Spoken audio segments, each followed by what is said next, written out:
Next modeling technique is deformers. We normally use deformers to modify basic primitives into the complex object.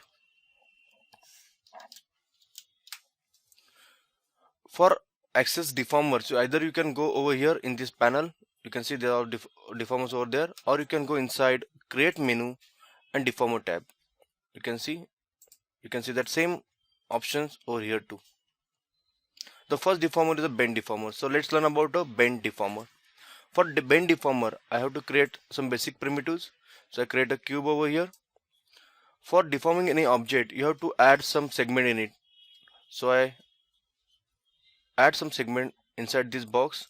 I add around 10, 10 and 10. To see the segment, I have to click on display lines option, go out lines option.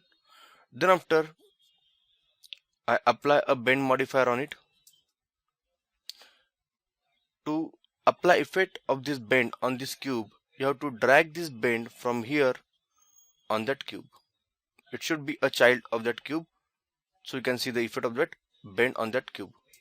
So now I can go inside this object panel. I change the strength of this bend like this. You can see this is a bounding box or bounding box of this bend. If you want to fit that bounding box with this object, so just click on this go to fit to parent option. And now you can see that bounding box is moving with that object like this. If I lace the segment, you can see it's changing its smoothness. That's why segments are very important to create any model. Go back to bend option. I can change the strength and angle over here. Okay, if I want to move my bend deformer, I can click over here and I just simply move it like this. Now you can see wherever this bend deformer bounding box is touching that object, that part only get deformed or bent. You can animate that too if you want. There are different type of modes over there within the box. It's same like these. See, like this. It's only appear on the box like this. You can go with the unlimited one. See, like this. For more smoothness, you can change the parameter of fall off, like a shape, box or cone, something like this, as per as your need. Go back to strength and you can see some deformation over here because of that fall off torus option. I keep it infinite. This we can manage a bend.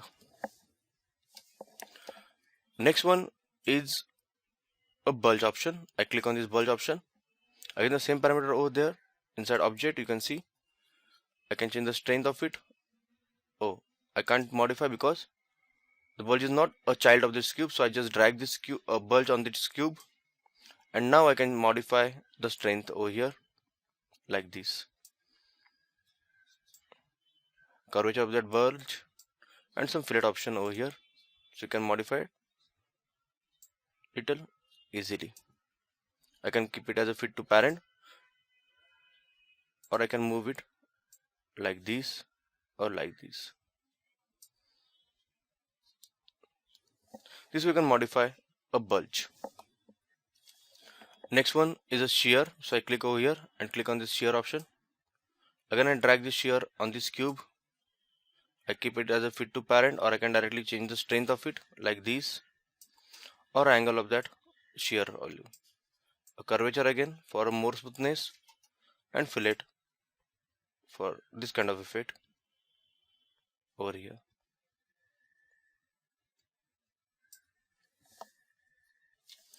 After shear, we learn about the taper option. I drag this taper on this cube, same process like a previous one. I just keep it as a fit to parent, and then after I change the strength of this taper like this. A curvature and a fillet option for more smoothness. like this. I did this taper. The next one is a twist. I click on this twist option. I drag twist on this cube. Fit to parent if you want. I can directly modify like this. You can change the size of this twist and control the twisting angle like this, like this.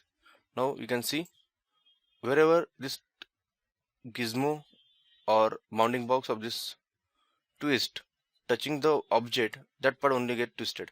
So this way you can modify the twist effect like this. Next deformer is very important one. It's called FFD. Using the FFD you can modify the object in detail. So I just drag this FFD, drag it over here. I just say fit to parent.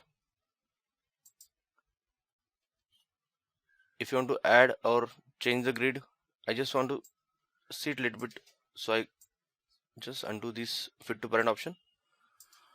I change the grid point if you want, like 4, 5, 6, whatever it is you want.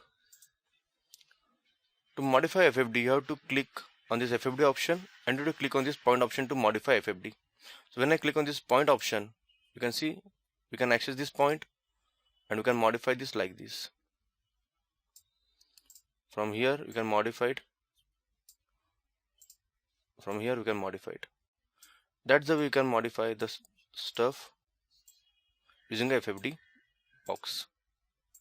For more smoothness, you can increase the grid point, and that will help you to create detailed model by using a FFD like this.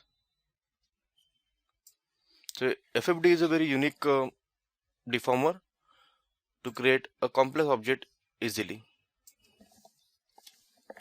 Next option is a mesh. Mesh, I can say mesh is a advanced part of the FFD. In FFD we can only modify object by using a FFD box. For more control we have to use different type of object to. Next deformer is a mesh. Mesh is a advanced option of FFD. In FFD we only modify object by using a FFD box, but in mesh we can connect any another object, any kind of object to the base object, and we can modify that base object by using this other object mesh. So that's why mesh is very important or very good for modeling. So I click on this mesh option.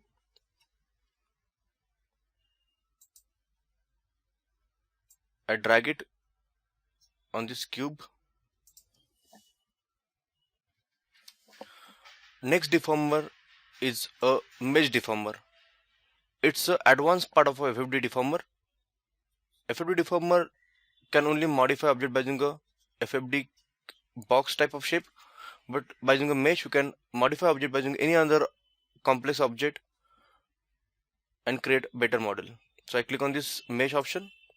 I drag this mesh on cube, but for create a cage or for the controller object I have to create a basic object. So I just go and click on this sphere option. I just decrease the size of this sphere. You can see now the cube is inside this sphere. I convert this sphere into the editable object, polygonal object. So I click on this make editable option. Now it's editable, so you can modify its points as per our need, but I want to use this point to modify my cube, so I just undo it. Inside this mesh option you can see there's option called cage. So I drag this sphere from here to inside cage, and for apply this cage or apply this sphere as my controller for the modifying cube, I have to initialize this part. Okay, I can keep on this auto initialize option on, and I click on this and initialize option in this panel. You can see the cage or controllers for this mesh, for this cube. I can go inside point option. I select some point from sphere and I modify it like this, and I modify it. You can see it's changing small shape inside cube. For better result or for more option, I can select more point by using this live selection option. I can draw something like this and select some points. Then after I modify these all points or move this all point to modify cube with that point. This we can use a mesh option to control or to create greater or complex model. Next deformer is squash and stretch. I click on this squash and stretch. I drag this on the cylinder. Okay, inside this option, I can change the